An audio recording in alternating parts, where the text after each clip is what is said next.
selling a generation of young women on the lie that promiscuity buys them power and freedom, the host of one of the nation's most popular podcasts, Alex Cooper, goes the complete opposite direction, getting married and now pregnant. Why is she investing in the family life she told other women they didn't need? Plus, Governor Spanberger is making leftists' heads spin, vetoing pot shops on every corner legislation and slot machines. Is she running for president already, or just trying to win a power struggle with Senator Louise Lucas? We'll break it all down. From the Family Foundation, I'm your host, Candi Cushman, with our president, Victoria Cobb.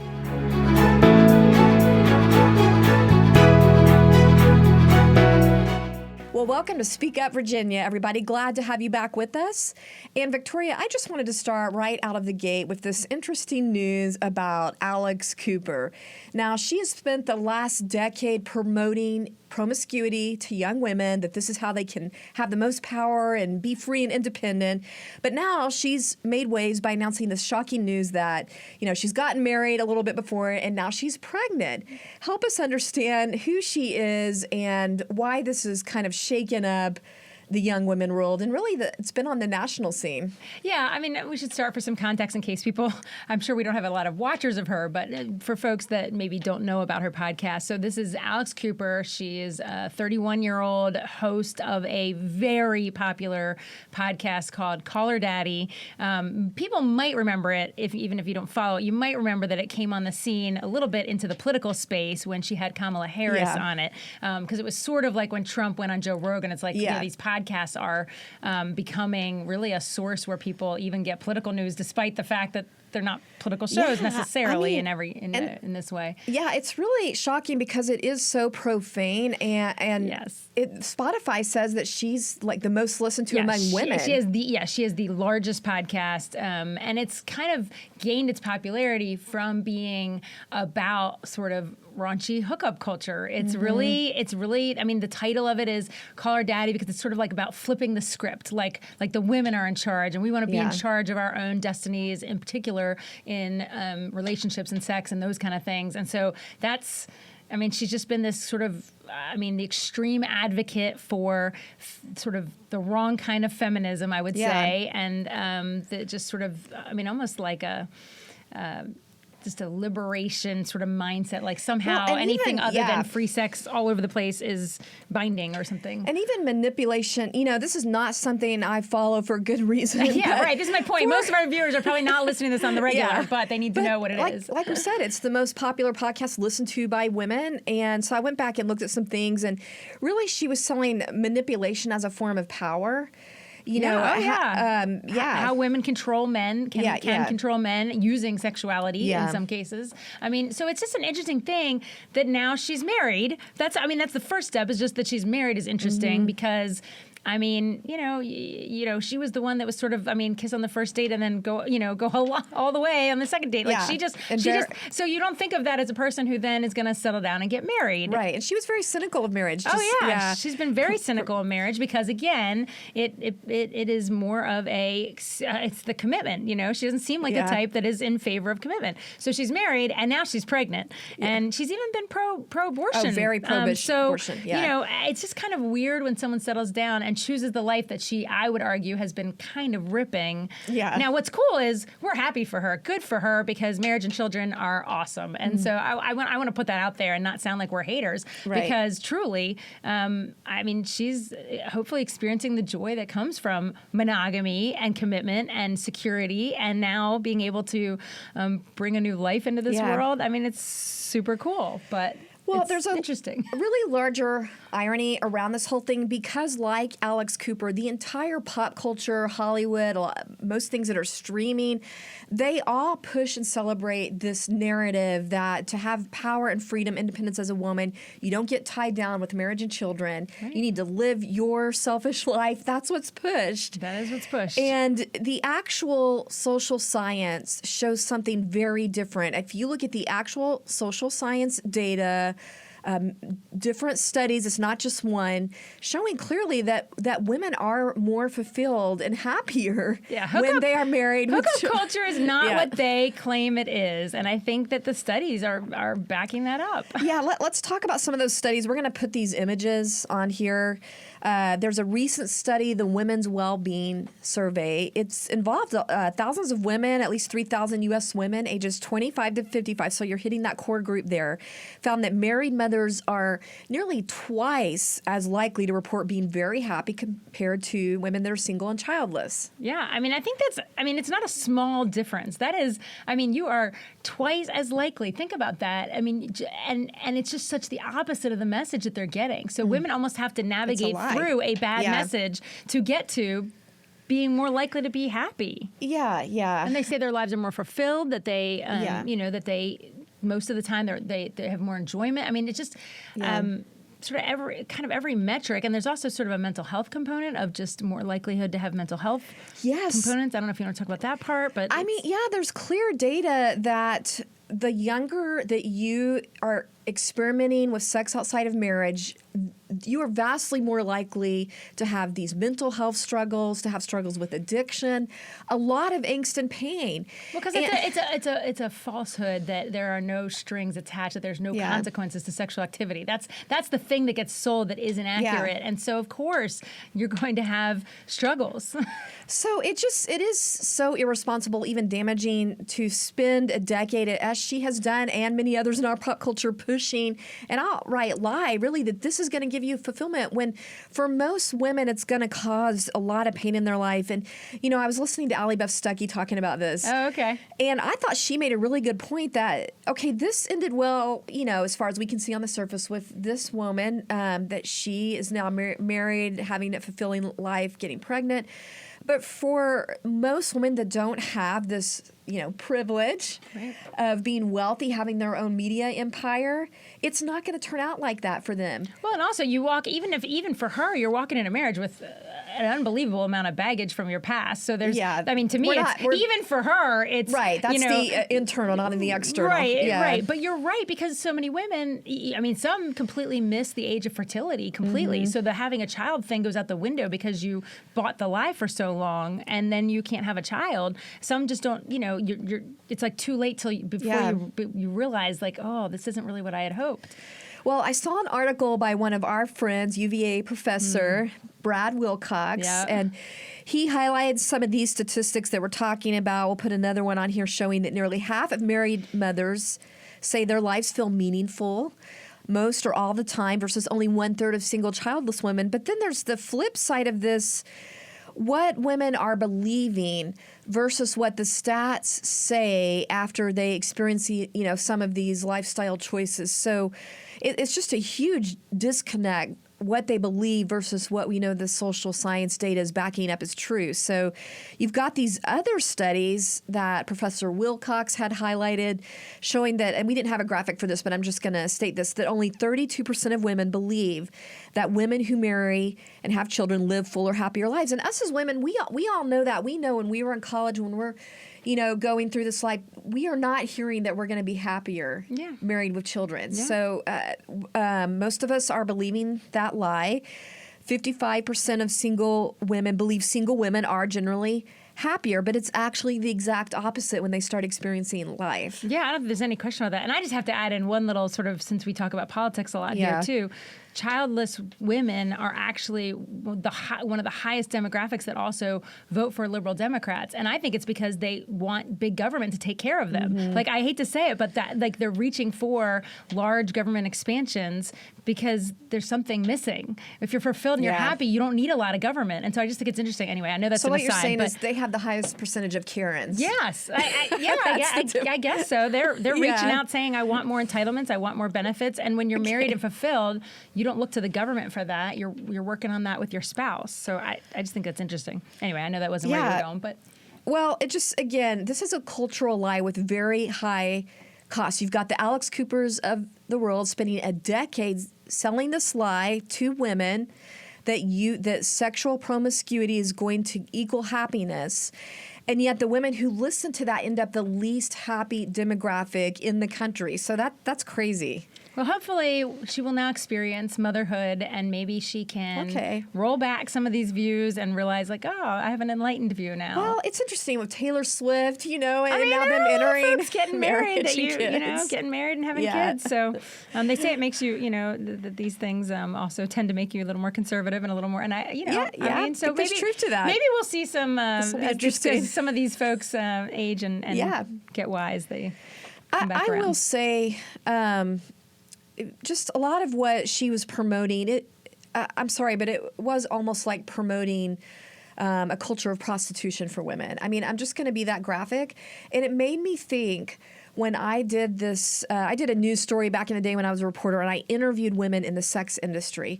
And they were talking to me about how they did feel empowered manipulating men, but they also were taking drugs to cope with the fact that there was a disconnect. And I just really saw that as here we are back in Genesis, where you have Satan selling both men and women alive. You can have this power. You can have immediate gratification. And really, you're just turning each other into a transactional thing where someone's the consumer and someone is the product, and it's oppressive for both sides. Not exactly the two become one vision that we get from Scripture, right? Yeah, I feel like, God designed, he has a beautiful design for sexuality because he knows that's how we thrive and he loves us. And that's what's so devastating about this lie. I think we could all do better to listen to the person that made human beings tell us how we function best. How do we flourish? Well, I mean, it's laid out there pretty clearly. But instead, apparently, a lot of us in our culture are listening to Alex Cooper. And surprise, surprise, the social data backs up what Scripture's been telling us. We always find that the data and science always back the Creator. Why? Because he knew what he was talking about. Right. All right, well, we're going to take a sharp turn here from pop culture to politics. Okay. We just have to talk about what's going on in the land of Governor Spanberger because it has been really stunning. She is making leftists mad all over the place. Yeah, it's kind of a wild thing because when you watch one's own side attack them to the degree. I mean, Governor Spanberger has basically done a bunch of vetoes that I think shocked the left. I don't know if they thought they had her in their pocket. I think they did. I mean, and honestly, Democrats tend to vote very uniformly, the whole party. I mean, we don't have many within the chambers. We get almost no breaks from, whatever the thing is, they do it en masse. And so I'm sure it is a shocker. And we're a little shocked, let's be fair. I mean, she tried to frame herself as a moderate when she ran. I think we had seen a voting history in Congress that defied that. And so what was happening during General Assembly seemed to defy that. Yeah. She supported the redistricting and all that. She did some things right away with ICE and with redistricting and those kind of things that didn't make her seem remotely moderate. And I will say this, we're going to talk about some of her vetoes. Her vetoes may or may not be for actual moderate reasons, right? There's a lot of reasons to kill a bill. You are still cynical. I am still cynical because I know politicians. But I'm particularly amused, and I think we have to put this picture on the screen, that they have, first of all, you need to know we're going to put it on from the Twitter account. So Ben Tribbett has put up this picture of Abigail Spanberger wearing a Youngkin 2.0. Now, Ben Tribbett is Louise Lucas's main political guy. Okay. So that highlights the feud that's going on between the two. But it's just funny to imagine Youngkin 2.0. I mean, they got her in the signature red the fleece signature vest, and they just put their own little styling on it. And I mean, we could do worse than a Youngkin 2.0. I mean, out of a Democrat, that would be fantastic. Well, we're going to take it where we can get it. We'll take what we can. So I guess we should talk about let's go over some of these. Yeah. All right. She vetoed pot shop on every corner legislation. Yeah, I mean, that's a big deal to us. I mean, we're thrilled. I mean, the idea that we can delay the harms. I mean, I hope she's going to veto it all 4 years, but at least for this year, we have one more year where we're not going to have this stuff right in front of our kids. Yeah. The harmful nature of it, we know. I think now her reasoning. Her stated reasoning. Her stated reasoning. Is that skeptical again? Her stated reasoning is? Her stated reasoning, Virginians deserve a system that replaces the illicit cannabis market with one that prioritizes our children's health and safety. And apparently she's saying she didn't think they have the structure set up for those kind of protections. I mean, it's a great reasoning. If this is her reason, that is fantastic because that's part of our reason. Now, the the downside is she implies that there is some way to do that. To have a cannabis market that's not illicit. Yeah. Yes. So I have some struggles with the idea that you can have any kind of, Colorado, California, there are places where this has already been done. And it's still got a black market. And it's still got a black market. Why? Because Yeah. if you can buy it cheaper, you can buy it with more potency, you can, whatever it might be, people are still going to do that. So I don't buy the premise that like they just got to get it fixed. Yeah. But I think we're, she's partway there in this statement, and I'll take that. I can't help but think there's the skeptical part of me knows that Senator Lucas, one of the issues that she's in trouble for is her pot shops. And so part of me thinks that there could be some connection there. Maybe wants some distance from. Yeah. And they're in a budget fight, and there was revenue based on the idea of taxing marijuana. And so it's sort of, in some ways, it also signifies Governor Spanberger kind of putting her foot down and saying, like, I'm going to decide how we do things around here. I mean, it's just, it makes that fight a little bit more juicy, I guess you could say. So she also vetoed the slot machines in convenience stores, which is interesting. We know that the Tyson's Corner Casino was killed. And then you saw some people protesting outside your office. She vetoed collective bargaining, which, isn't maybe the thing we talk about every day here. But, there was a bill that was going to allow localities to have all their stuff turned into unions. So, police, fire, all those things. And it had huge cost on local budgets, on all sorts of things. Honestly, it would have driven up our own costs because when those things unionize, everything gets more expensive and then your taxes get raised. So it was a terrible idea.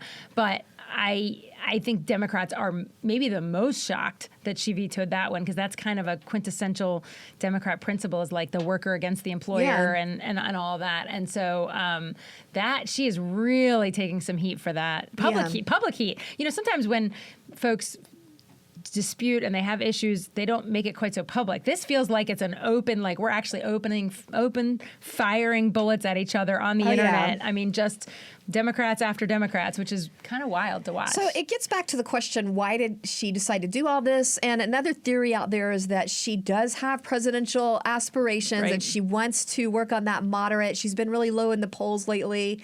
Maybe it's a combination of all three, because you threw out, so now we have three theories, we've got the Louise Lucas theory that she wants kind of wants some to stick it distance. to her. We've got the power balance theory. She kind of wants to show who's in control with that battle, also with Louise Lucas and the budget and all that. And then we've got the presidential aspiration. What do you think? I mean, certainly the presidential aspiration. I mean, anybody who thinks somebody becomes governor and doesn't want to be president, they're crazy. They all do. Yeah. And she, almost before she was had even won the governorship, it was like, oh, she would be a great, like, sort of profile of somebody they'd want to put forward. And her path has to be moderate, because you've got Gavin Newsom and those others that are taking he's trying to moderate, which is really funny because you can't moderate after that kind of a history. But anyway, so that's kind of her path, I guess, or she thinks that's her path, or whatever it might be. Do you think that could work for her? I don't know how you get elected in the Democrat base as a moderate. That's interesting. I mean, you have to get through a primary before you get to the general. Yeah. And so how do you? I mean, they always try to. This is an interesting gamble she's doing. I mean, I'm no. We'll see what happens next General Assembly. Aisle, but that's why we got to pay attention, because she might try to win them back in other ways. I mean, there's no question that this is my only point, is there are stated reasons, there are other reasons. We don't really know. We can't assume motive, right? We don't know. We know what she's given us on paper, and I would just say we know the outcomes, and we're super happy that we can. We're going to take the wins. We absolutely. Family Foundation will work with anybody that will work with us on any piece of legislation that we can. Right, that protects the family. It's not a all or nothing situation. So if we can get out of somebody some good votes or some good vetoes in this case. We're thrilled to have that. All right. We just got to mention this one outlandish one that she vetoed. Oh, yeah. There's one more. How did this even make it to her desk? This is nuts. There was apparently legislation that would have added menopause as a protected category in our human rights legislation. Menopause and perimenopause. Yeah, I was going to skip that one. Well, but it's important, because actually, technically, menopause is a single point in time. It's not a phase. Is actually interesting. It's when you've gone 12 months without is your official perimenopause. Could be like 4 to 8 years. Thank you for that definition. Well, it's just funny, because why would you put a single point in time person that enters and exits a category. It's just this. Were we it's going just to have dumbness. doctor's notices to Well, qualify? this is the question. This is the question. Is like, how were you going to know you were discriminating against somebody? And are we talking about these things? No, we're not talking about these things in workplaces because they added it to the human rights. Well, the Virginia Human Rights Act. I mean, it's maybe you're insane. discriminated against if they don't adjust the air conditioning level. I think. Yeah, sure, whatever. But this is the most absurd thing ever. And the fact that it got all the way through the General Assembly just tells you the kind of legislature we have. And that I just don't think I honestly don't think they take lawmaking seriously enough. That they think any little thing should go into the code, any little crazy idea that they have. And this is what I mean about they don't break parties. Yeah. This probably got, I haven't looked at it, but I bet you it got all the Democrats on board. It was just like one of those party line votes. And you sit there and think, this is a dumb idea. Somebody needs to raise their hand and say, this is a dumb idea. Also, women are in the Human Rights Act as a protected class, so you're sort of covered any which way. And they're not paying attention. We just heard from Riley Gaines, who said she went as a woman and complained, tried to raise the concern about women having their privacy violated in Virginia, and they told her that it was a problem, a solution in search of a problem. Yeah, so they don't actually care about women that are discriminated on in sports. But this is apparently not. But this is a big deal, and it went all the way through to the governor's desk. So hats off to Governor Spanberger for saying, I don't know if she said this is stupid, but for vetoing a stupid bill. I need to look at her reason. Yeah, actually, I wonder if she had a full statement on that. It's weird when Spanberger has to become the adults in the room right now with her party. I think it tells you. A radical leftist like Spanberger becoming the adult in the room. I think that's it, because she is no moderate in reality. She is she's signing a bunch of terrible bills. So it's not like, it's just crazy that this is the party that has brought her these bills. Anyway, it's been entertaining to watch lately, but there are real life ramifications because let's talk about how this budget can play out, because that's interesting as well, because we are now at risk of we could become... We're starting to see the articles. Yeah, for the first time ever in Virginia's history, we could be at risk of having a state shutdown, the state government shutdown. So that's new. And we're not exactly like Congress. Congress, what they do is when this is about to happen, they can maybe pass what they call a CR or whatever, like a sort of like, we're going to keep the basic functions of government going while we tinker around with the, I don't know how many gazillions of dollars outside of that, I don't think we're like that. I don't think we can do that. So that's a bit of a problem. Okay. I mean, I think it actually shuts down, like government workers. So, let's break this down a little bit for people, because this is Spanberger versus Lucas round 2. This is the big showdown. So vetoing pot shops and slot machines, it might be Spanberger's perfect way to signal to swing voters, I'm not AOC. And, we talked about trying to assert some dominance over Louise Lucas, who's really in control of a lot of this budget process. But the problem is if they get down to this gap where, you get all the way down to the wire and Spanberger isn't budging on, if they're sending data centers is one of the big things that they're fighting about. So it's a pretty big difference. It's taxing them. If they send these things back to her and she still refuses to budge on some of these things, these vetoes, then it could trigger a shutdown, right? That's how they think they're going to have her back. It doesn't look like we've made any progress at all since session. So session ends and we're months later. And actually, I heard one person say we're further apart now. And I thought, well, you have less time. So there is less time between today and July 1, when the budget would go in, than when session ended and today, that they could have worked on it. So it's not looking very positive. So just where round 2's at is, Louise Lucas, you can correct me if I need clarification on anything. She controls Senate Finance, so she's going to decide what goes in the budget bill, right, that is now landing on Spanberger's desk. And so that's where we have to watch what's happening, because a lot of these leftist priorities that got vetoed could try to be retucked in. Yeah, we always have explain that to us. The budget technically overrides the code. That is the weirdest thing. People don't know that. But you can actually not have a bill pass and somehow you see the thing in the budget and you go, wait, what? And they just kind of jam it into the budget. So people need to be always eyes open on the budget. So I guess there's some kind of deadline maybe around June 22nd where they drop a budget back on her desk. Well, because you kind of have to work through the process. So for it to be implemented July 1, Okay, yeah. And we're just a few weeks away from that. So then Spanberger will have a choice with the budget to amend, or it could become a trigger for the shutdown if she stands strong. Or she can do the item veto with certain things, which Youngkin did. Yes, like a successfully. pocket veto, yeah. Okay. So this could end up in the Supreme Court of Virginia. I mean, I guess. I mean, I don't know. We haven't seen it happen, so this is an interesting. We're in uncharted territory. Honestly, a little bit uncharted because it isn't just like Congress. I mean, people feel like we've seen it with the federal government, but it's to the point where like police would work without pay. They'd work and hope they get back pay later, which we're seeing, with TSA. You saw that a little bit with stuff at the federal level, but I kind of like our police to get paid because I kind of like having protection. All right, so how can people weigh in right now to the process? I mean, that's a good question. I mean, a lot of the budget talks are actually things you don't see. They're kind of a couple people behind closed doors. It's not supposed to be. Is it like the Wizard of Oz kind of thing? It kind of is, because they're trying to get to what do I even put in the budget. It's, if you tried to do it all in committees of 15 and whatnot, or 25, 22 on the House side, so a lot of it is actually people talking ahead of even having documents to submit. But I mean, it's really, I think, it's waiting and seeing right now. Certainly, people can always call their legislator and say, "Don't let any of this stuff back in the budget." It's never a bad idea. Yeah. If you talk to your delegate or your senator, be like, "Look, we don't want to see the marijuana creep back in. We don't want to see the things that were budget drivers, the gambling." Yeah. So I think that's important. Because it really is a war right now over how the government is funded, and Louise Lucas and her ilk always want to fund it with vices, the gambling, the marijuana, and Spanberger right now has taken a lot of that funding out and is wanting to fund it with more business type stuff. Yeah. So that it comes down to a lot of that as well. But it's definitely worthwhile, right, to take a minute to thank Governor Spanberger for the things that are helping families that she's done. Yep. So that would be thank you for vetoing marijuana. Yep.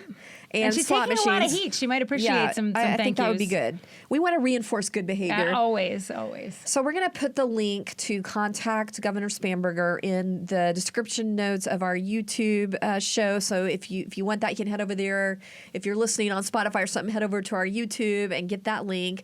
And also, if you are plugged in to our email alerts, for example, just the last few days, we sent out an email alert with a link to contact Governor Spanberger about this. And so you want to make sure you're getting that. So head over to familyfoundation.org. Make sure you're signed up for those alerts. That's familyfoundation.org.